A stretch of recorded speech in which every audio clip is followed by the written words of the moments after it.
Password security is one of the most important parts of our digital lives, but it's something that almost everyone neglects. We all know not to use passwords like password123 or ABCD, but what other password considerations are there?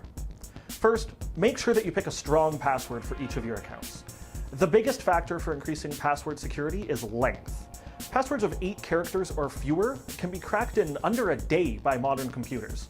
Strength can be improved also by adding numbers and special characters to increase the password complexity.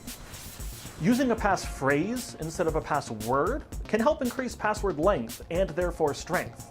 But try not to use only basic English words or facts about you that can be easily found online, like your mother's maiden name or your date of birth.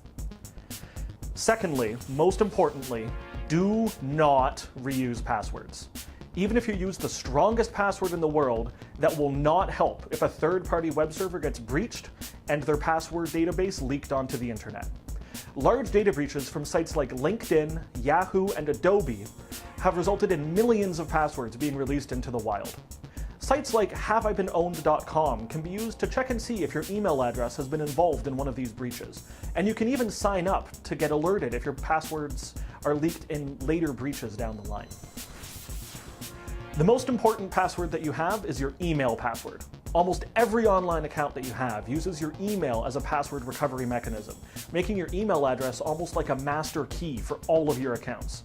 And that's a lot of accounts. Based on a recent study, the average email address in North America is tied to 130 separate online accounts. But hey, speaking of 130 accounts, how am I expected to remember 130 long, complex, and unique passwords? Well, definitely do not write them down in a notebook or store them in an Excel sheet on your computer. You'll want to use something called a password manager. These services will encrypt your passwords using one secure master password, which makes it much easier to set a properly secure password because you'll only have to remember one of them. Something like LastPass will store passwords on their secure server with browser extensions and mobile apps, allowing for syncing between devices and autofilling passwords on websites. If you'd rather store passwords locally and not depend on a third-party service, programs like KeePass will allow you to keep a local database encrypted and then store it on your phone, your PC, or your Office share drive. Thank you for watching, and please check our social media links down below. Like the video if you found it helpful, and subscribe for more future content.